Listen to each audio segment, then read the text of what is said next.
Assalamualaikum warahmatullahi wabarakatuh. Ila khadratin Nabil Mustafa Rasulillah sallallahu alaihi wasallam ala ikhwanihi minal anbiya wal mursalin wal awliya wasyuhada wassalihin wal malaikatil muqarrabin, khususan musannaf al kitab Syekh Abdul Qadir Al-Jailani wa khususan jamil masyayikh. لهم الفاتحة. أعوذ بالله من الشيطان الرجيم. بسم الله الرحمن الرحيم. الحمد لله رب العالمين الرحمن الرحيم مالك يوم الدين. إياك نعبد وإياك نستعين اهدنا الصراط المستقيم صراط الذين أنعمت عليهم غير المغضوب عليهم ولا الضالين. Bismillahirrahmanirrahim. Subhanaka la ilma lana illa ma 'allamtana innaka antal alimul hakim. La haula wala quwwata illa billahil aliyyil azim. Rabbis shrah li sadri wa yassir li amri wahlul 'uqdatam min lisani yafqahu qawli. Amin ya rabbal alamin. Malam ini kita akan melanjutkan kajian kitab Tafsir Al-Jailani.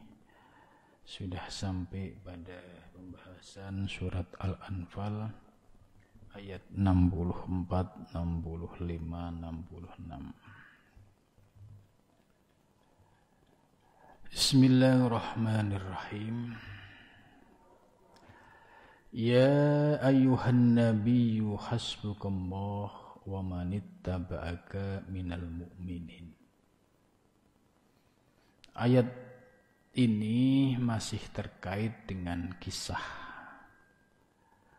perjalanan Nabi ketika dakwah di periode Makkah, ya, di mana pada zaman itu Nabi menghadapi tantangan yang cukup berat dari orang-orang kafir Quraisy dan juga tantangan pada saat Nabi hijrah ke Madinah, kemudian melakukan perlawanan terhadap orang-orang kafir Quraisy yang sudah mendekat di kota Madinah.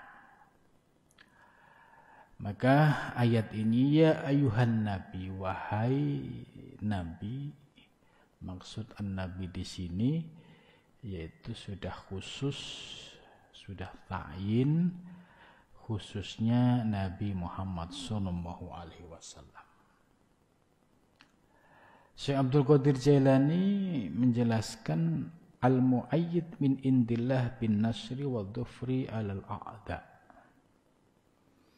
Ayat ini memberikan semangat dan motivasi kepada Kanjeng Nabi dalam melawan kekuatan kafir Quraisy. Perjuangan Nabi memang sangat berat, ya, karena menghadapi kekuatan mayoritas, kekuatan besar. Sedangkan Nabi dan para sahabat ini ya masih sedikit sekali yang beriman. Namun demikian Nabi diberikan kabar gembira dengan ayat ini. Ya ayuhan nabi, wahai nabi, hasbukallah, yang akan memberikan kecukupan atau kemenangan kepadamu yaitu Allah. Jadi jangan sampai muncul semangat menjadi turun karena kalkulasi atau hitung-hitungan strategi dan persenjataan dan prajurit. Itu kekuatan umat Islam sangat kecil. Maka dengan ayat ini Nabi dibesarkan hatinya oleh Allah.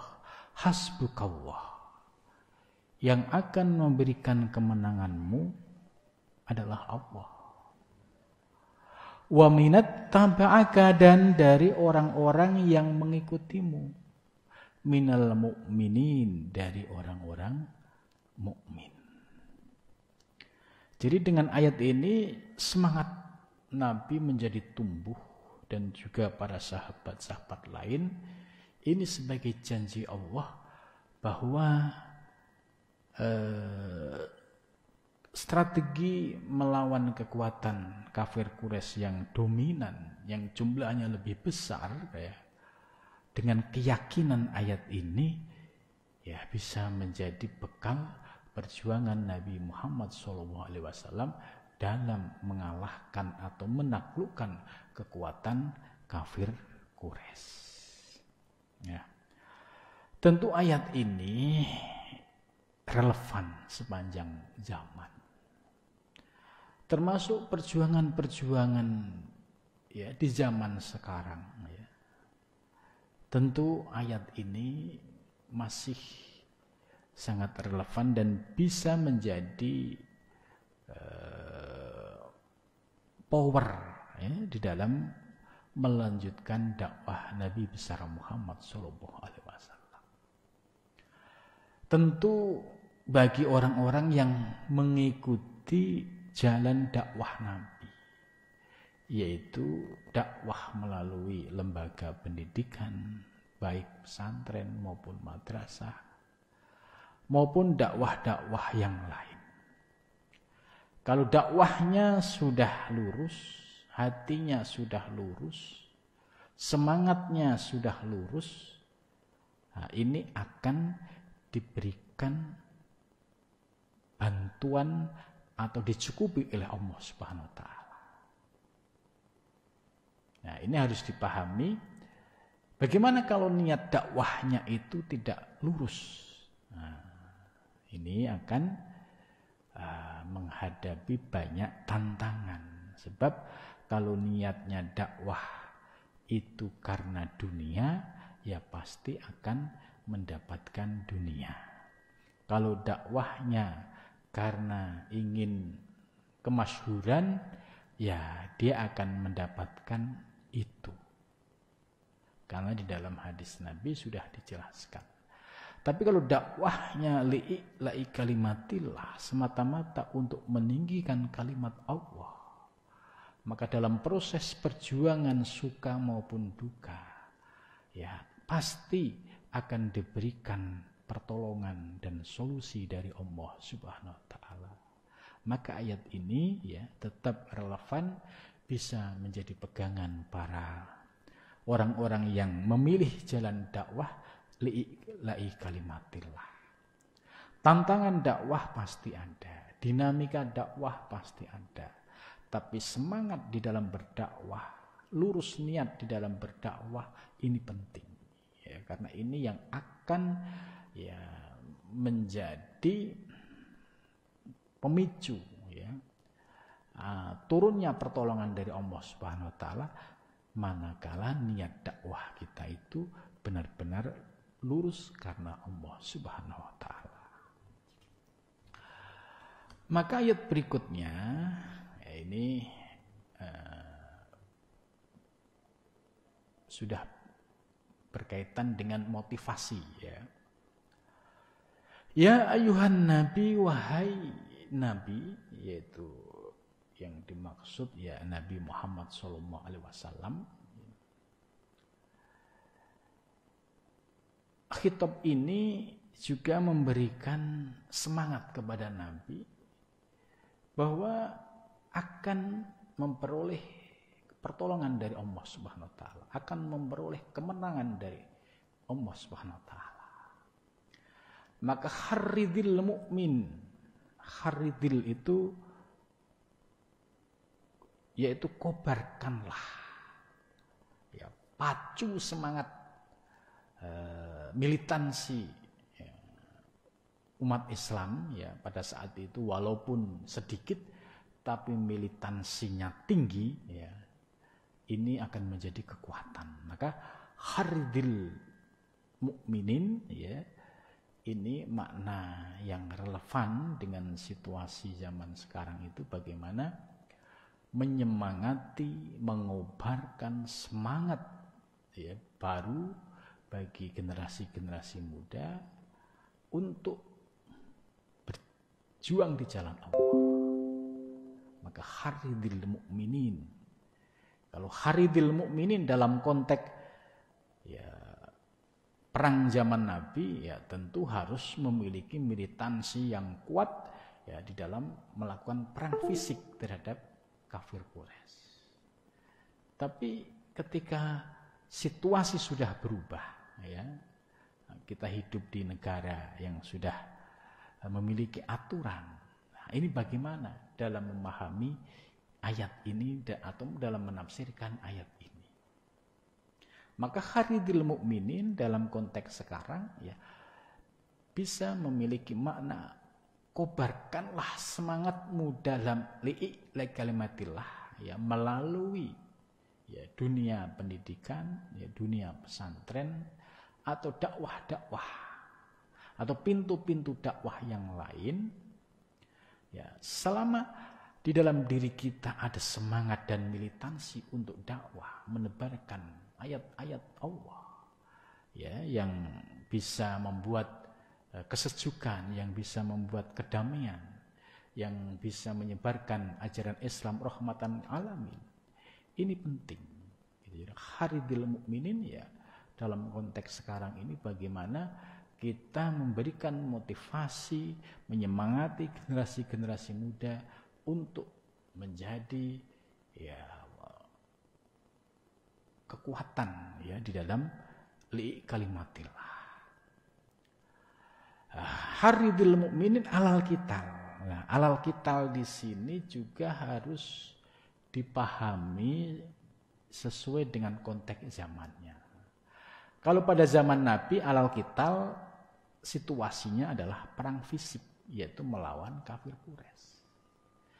Kalau kita hidup di negara seperti Indonesia, ya, al-qital di sini bukan berarti dipahami secara tekstual. Kalau tekstual al-qital perang ya berarti harus ngangkat senjata. Tapi di sini kurang tepat kalau dimaknani al-qital ini perang fisik. Maka bagi kelompok-kelompok tekstual yang dia memahami Al-Quran tidak didasari dengan Quran, ya, tidak didasari dengan ilmu perangkatnya seperti nahwu shorob, ya, ilmu balaghah, ilmu usul fiqh, kemudian ilmu tafsir. Maka ketika memahami al-qital dari buku terjemahan, ya pasti artinya peperangan. Ini yang harus dipaham. Jadi kalau kita mengikuti pemahaman tekstual, kita salah kaprah. Kok ayat ini bunyinya begini? Kira-kira di Indonesia relevan enggak? Gitu. Berarti penafsiran al-qital di sini ya melalui tantangan yang dihadapi oleh bangsa dan negara. Apa? Yaitu tantangan dari sisi kebodohan. Tantangan dari sisi ekonomi, ya, tantangan dari sisi lain-lainnya. Nah, ini yang harus menjadi target kita di dalam melakukan haridil alal mu'minin alal qital. Ya, memberi bekal kepada generasi-generasi muda dengan ilmu, ya, dengan iman dan juga kemampuan ilmu dalam merespon kemajuan zaman. Ini kalau nggak diimbangin dengan seperti ini, maka kita akan menjadi bangsa yang ketinggalan.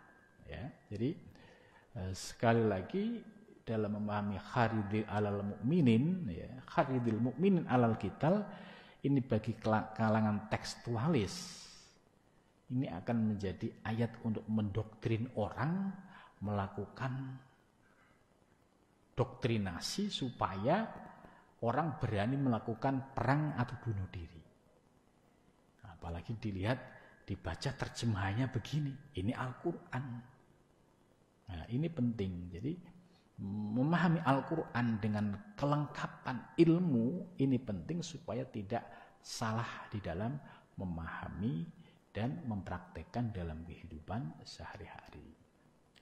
Jadi dalam konteks Indonesia Haridil Mukmin Alal Qital, ya bagaimana kita membekali generasi-generasi muda itu dengan ilmu, iman, dan kemampuan menghadapi tantangan zaman yang akan datang. Sehingga secara keilmuan mereka sudah kokoh, keimanan juga sudah kokoh, dan juga dibarengi dengan ilmu-ilmu kemodernan, tentu ini bisa menjadi bekal untuk menjawab tantangan yang dihadapi oleh generasi-generasi yang akan datang. Gitu.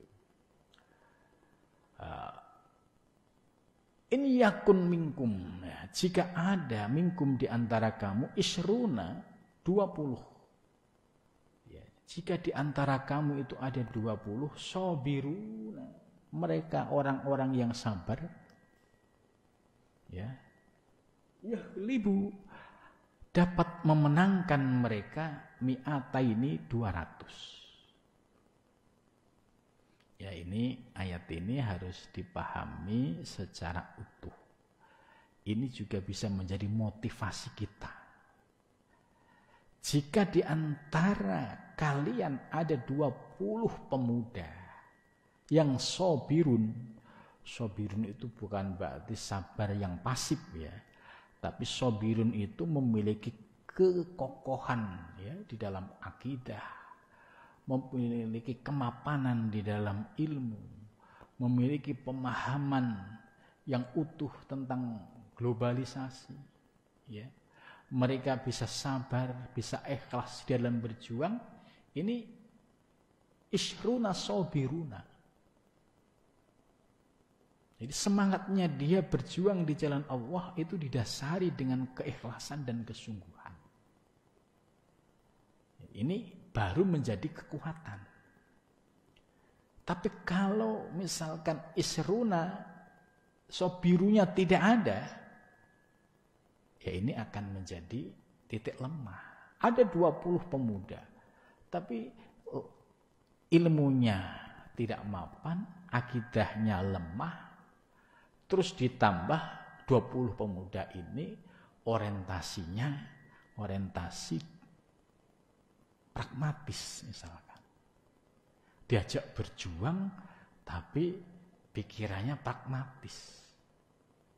Ya, kondisi sedang menata situasi yang ya perlu kesungguhan ini, ya, ini diperlukan mental yang tangguh, mental yang siap menghadapi keadaan dalam situasi apapun.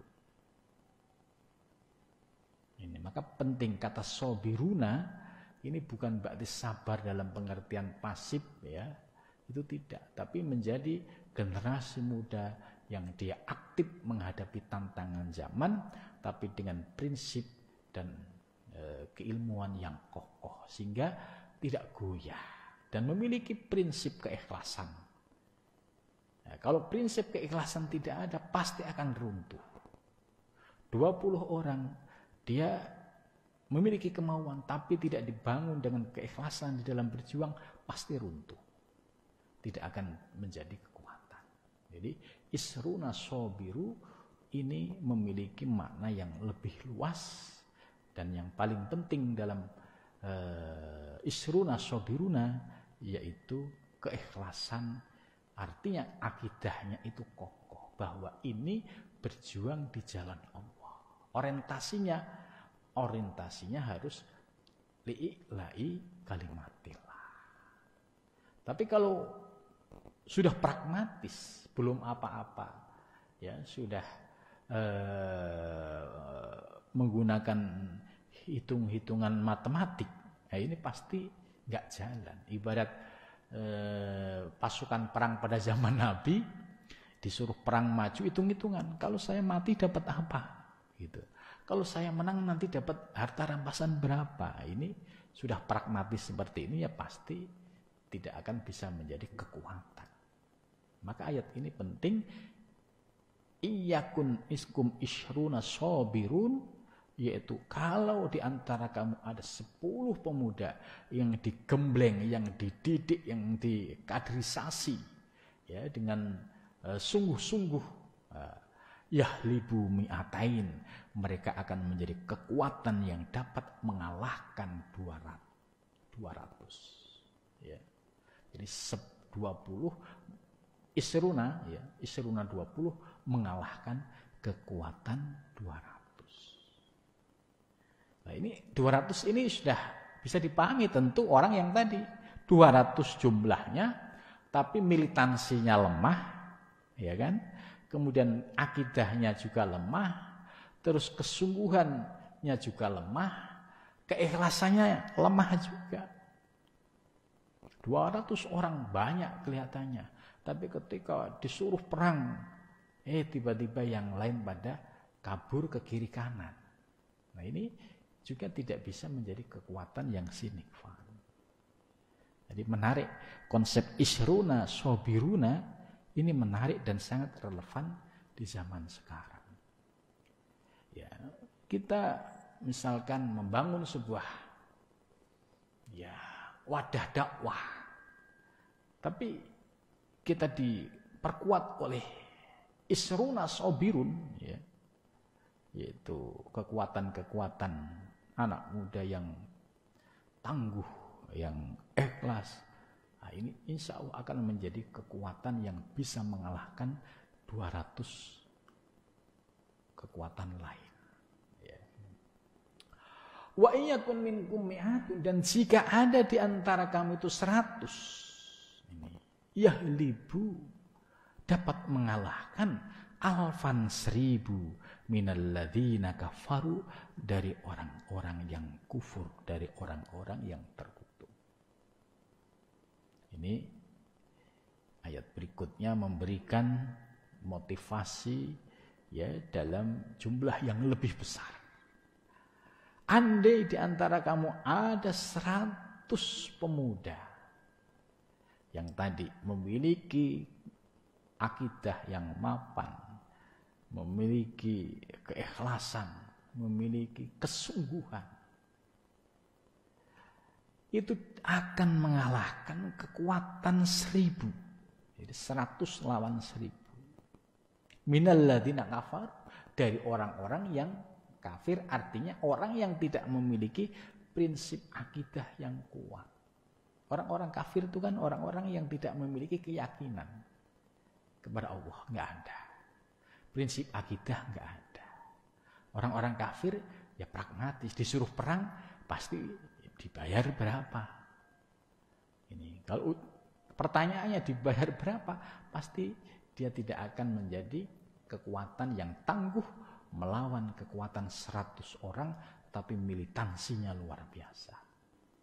Begitu juga ketika 20 orang yang memiliki kekuatan, ketangguhan, ya juga mampu mengalahkan 200 orang.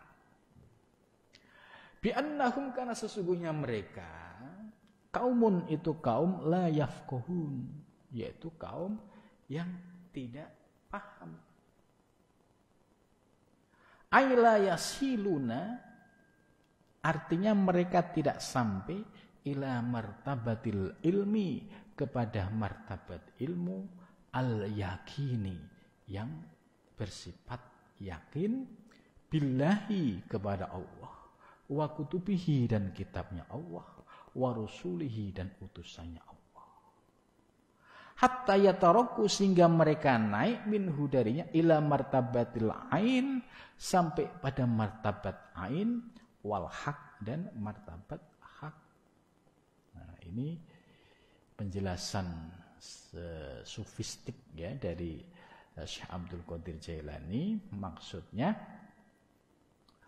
orang-orang yang lemah iman tadi, walaupun jumlahnya besar, itu tidak akan menjadi sebuah kekuatan. Karena apa? Imannya lemah, akidahnya lemah. Maka lebih baik sedikit tapi solid, itu lebih penting. Sedikit, solid, dan militan. Ini jauh lebih penting daripada jumlah besar tapi tidak ada militansinya.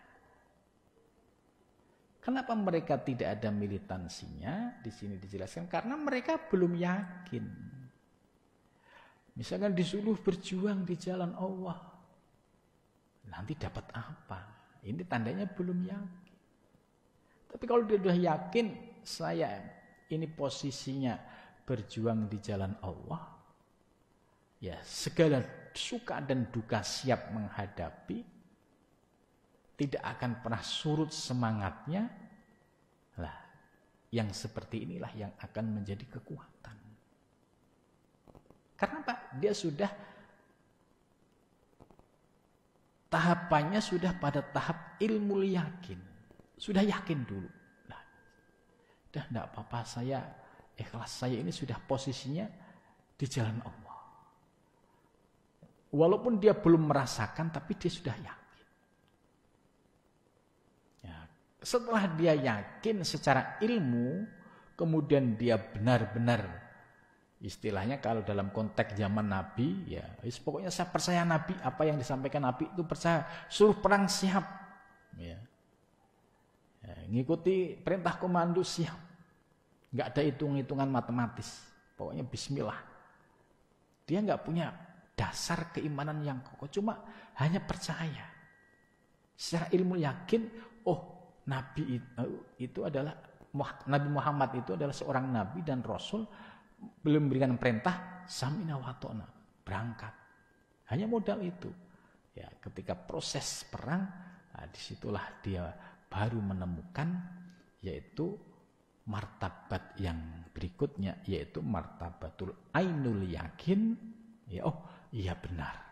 Ternyata dalam kondisi seperti ini ada saja pertolongan dari Allah. Dalam kondisi sulit seperti ini selalu ada pertolongan dari Allah. Karena dasarnya ilmu yakin sudah mulai mapan. Naiklah ke ainul yakin. Semakin yakin, tidak ragu lagi dengan apa yang dihadapi. Setelah dia mendapatkan ainul yakin, baru merasakan yang ketiga, yaitu hakul yakin. Oh ternyata dalam peperangan ini walaupun jumlah kita sedikit, ternyata mampu mengalahkan kekuatan kafir Quraisy. Oh, akhirnya orang tersebut baru merasakan hakul yakin. Begitu juga orang-orang yang hidup pada zaman sekarang. Ya, setiap zaman tentu ada konteks ujian yang berbeda, tapi persoalannya sama. Kita akan dihadapkan oleh Allah yaitu pada tantangan kehidupan. Nah, kalau pada zaman Nabi ceritanya seperti tadi, zaman sekarang juga tidak jauh beda. Ya, di dalam berjuang menegakkan kalimat Allah.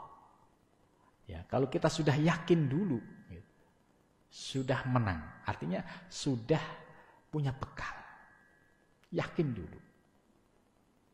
Atau dengan penjelasan ilmu tasawuf, ya, kalau orang sudah yakin dengan ilmu tasawuf, ilmu thariqah sebagai sebuah jalan atau cara menuju Allah, dia sudah yakin ilmu tasdik dulu, ya itu sudah punya bekal. Tapi dengan ilmu tasawuf nggak yakin, ilmu thariqat nggak yakin, ya nggak bakalan bisa merasakan. Pasti ragu, pasti mundur. Ini ngapain pakai zikir lama-lama? Ini ngapain harus pakai begini? Akalnya bermain, akhirnya gagal. Tapi kalau dia percaya dengan ajaran ilmu tasawuf, percaya dengan zikir-zikir dalam thariqah, pokoknya ditelan, diamalin. Nah, disitulah nanti dia akan berproses, akan merasakan kenikmatan ainul yakin. Oh iya, benar juga. Ya, ketika saya sudah berjalan menuju Allah, sekalipun godaan banyak, tantangan banyak, tapi karena ilmu yakinnya sudah kokoh, Allah memberikan pertolongan. Sehingga mulailah merasakan ainul yakin. kemudian berproses menghadapi tantangan yang lebih serius lagi. Dia sudah tidak ragu lagi. Ya, ibarat orang naik perahu, ya, modalnya yakin aja dah, bismillah, pasti sampai ke pinggir sana. Ya, ketika di tengah, ya, tiba-tiba ada angin kencang, terus mulai ragu, tapi ragunya ditepis oleh keyakinan. Oh tidak, saya yakin, ya, karena saya ini posisi berada di jalan Allah. Pasti Allah akan memberikan pertolongan. Ya, dibuktikan oleh Allah dengan keyakinannya itu turunlah pertolongan. Sampai akhirnya bisa mencapai pinggir pantai. Nah, ini perumpamaan ini ya sangat dekat dalam kehidupan kita. Ya. Jadi kehidupan kita ini ibarat bahtera, ya, yang terhampar luas, ya, di situ banyak sekali ujian dan cobaan. Dari yang sederhana sampai yang paling pahit. Nah, ternyata sesungguhnya ujian-ujian itu hanya untuk mengokohkan keyakinan kita dari ilmu yakin naik ke hakul yakin sampai pada tingkatan, ya, dari ilmu yakin naik ke ainul yakin sampai pada tingkatan hakul yakin. Setelah hakul yakin, merasakan, benar, Allah tidak pernah nulayani janji. Janji Allah selalu benar, akan memberikan pertolongan bagi orang-orang yang bersungguh-sungguh berjalan di jalan Allah. Nah, ini konteks penafsiran ayat ini ya sifatnya universal. Ya, jangan sampai dipahami secara tekstual. Nah, ini bahaya. Tadi kayak haridil mukmin al-qitam dipahami dari terjemahan. Nah, ini bahaya banget ini. Maka ya kelompok-kelompok yang mengajarkan Al-Qur'an ya tidak didasari dengan ilmu perangkatnya seperti ilmu nahwu shorob, ya, ilmu balaghah, ilmu usul fiqh, ini bahaya. Kalau dipahami tekstual kemudian dijadikan doktrin, kemudian di balik itu ada kepentingan, dia hanya menjadikan ayat ini ya supaya diyakini oleh orang yang mau diperdaya, diperalat, ini bahaya. Dan itu sudah banyak sekali terjadi dan korbannya adalah orang-orang awam yang tidak memahami pemahaman ajaran Islam secara utuh.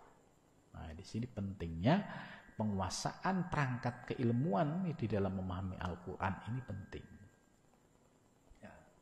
Apalagi tadi penjelasannya sudah ya terkait dengan persoalan ya kontekstual ya dari persoalan perang pada zaman Nabi, kemudian situasi pada zaman sekarang. Nah, bagaimana langkah kita, bagaimana penafsiran yang tepat dari kalimat ayat-ayat tersebut itu. Kemudian berikutnya al-ana khafawallahu ankum. Ya, ini Syekh Abdul Qadir Jilani sudah menjelaskan. Haridil mukminin alal qital itu disampaikan oleh Nabi dalam konteks perang pada zaman itu. Ya, Nabi harus menyemangati orang-orang Islam yang jumlahnya sedikit melawan kekuatan besar.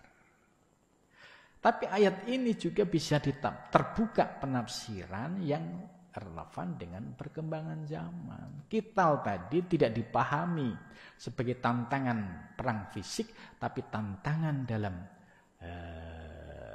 ilmu teknologi, tantangan dalam menghadapi zaman, yaitu kebodohan, ekonomi. Ya, ini juga bagian dari tantangan yang harus direspon. Ini juga harus menjadi bagian dari jihad di era modern ini. Jihad di bidang ekonomi, jihad di bidang pendidikan, ini juga penting. Ya, jadi artinya memahami Al-Quran ini ya harus dipahami secara utuh ya, sehingga tidak menimbulkan salah paham atau menyebabkan paham yang salah. Jawaban Nabi, hadza fi batil Islam. Apa yang disampaikan Nabi tadi itu di awal permulaan Islam. Ya, waduk fil muslimin, dan kekuatan umat Islam pada saat itu masih lemah. Tapi setelah wabada martafa qadruhu ala rutbatuhu wa kasur alu wa antasara fi al-faq qala subhanahu wa ta'ala. Tapi ketika umat Islam sudah menang ya melawan kafir Quraisy sampai Fathul Makkah, kemudian bisa ekspansi ke beberapa wilayah sampai ke Eropa, sampai ya ke Nusantara. Al-ana bermula ya saat ini ya khaffafa meringankan siapa Allah angkum dari. Jadi artinya tuntutan ketika dalam konteks zaman Nabi harus perang fisik dengan kondisi sekarang ya di negara baik di Indonesia maupun di beberapa negara yang kondisinya sudah damai, tentram, ya, tentu ini harus dipahami, pemahamannya tidak dipahami secara tekstual lagi. Al-ana khaffafallah. Al-ana ya sekarang khaffafa, meringankan siapa Allah angkum. Jadi kondisi Indonesia sudah aman nyaman begini. Ini sudah Allah sudah meringankan ya beban dan tanggung jawab umat Islam, tidak harus perang fisik. Wa alima, dan mengetahui siapa Allah anna fikum du'fa, sesungguhnya ya di dalam dirimu itu du'fan, ada kelemahan. Fa iyyakum minkum mi'atun sabiratun ya, ini lanjutannya.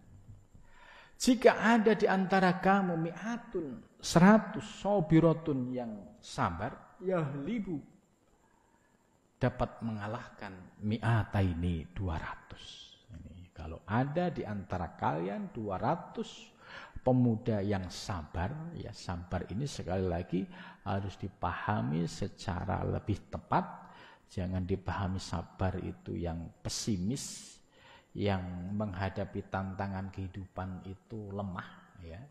Wes pokoknya ya terserah, ya, nurut, pasrah. Ya. Nah, kalau pemuda yang begini ya pasti akan dilindas oleh kemajuan zaman. Jadi mi'atun sabirah, pemuda yang tangguh, yang kokoh, yang visioner, yang siap menghadapi tantangan zaman. Nah, mereka ini kalau dididik dengan demikian yahlibu dapat mengalahkan mi'ataini 200 orang. Jadi 100 lawan 200. Wa iyyakum minkum, dan jika ada di antara kamu alfun 1000 yahlibu, mereka akan memenangkan alfaini 2000 biidnillah, dengan izin Allah. Ya, ini yang harus dipahami. Mi'atun sabiroh, konsep mi'atun sabiroh ini harus dipahami secara lebih tepat sesuai dengan situasi zaman sekarang itu, yaitu yang tadi sudah saya jelaskan, yaitu kaderisasi dengan mendidik kader-kader muda yang militan, progresif, kokoh, tangguh, ya, visioner. Nah, ini yang akan mampu mengalahkan kekuatan-kekuatan di luar kita. Tapi kalau pemuda kita lemah, semangatnya tidak ada, ya, semuanya tidak memiliki giroh, semangat juang yang tinggi, ya ini tidak bisa diandalkan walaupun punya kader banyak.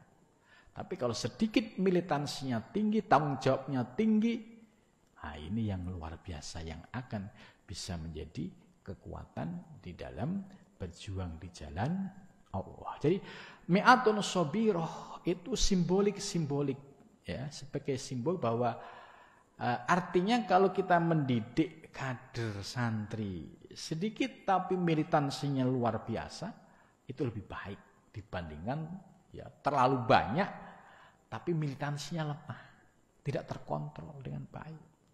Nah ini ayat ini ya memberikan ya menurut saya pencerahan ini. Jadi mendidik 10 orang, 20 orang yang militan tangguh ini lebih penting, dan ini akan menjadi power kekuatan untuk bisa mengalahkan kekuatan di luar yang berlipat ganda. Itu artinya jangan sampai ya kita menjadi generasi yang lemah. Kalau kita lemah pasti akan tergilas oleh kemajuan zaman. Jadi ayat ini ya relevan sekali dengan kehidupan sekarang. Wallahu ma'as-sabirin, wallahu dan bermula Allah ma'as-sabirin beserta orang-orang yang sabar. Makna dari ayat ini bahwa Allah ya, bersama orang-orang yang sabar itu artinya sabar itu menjadi perilaku dan sikap kita.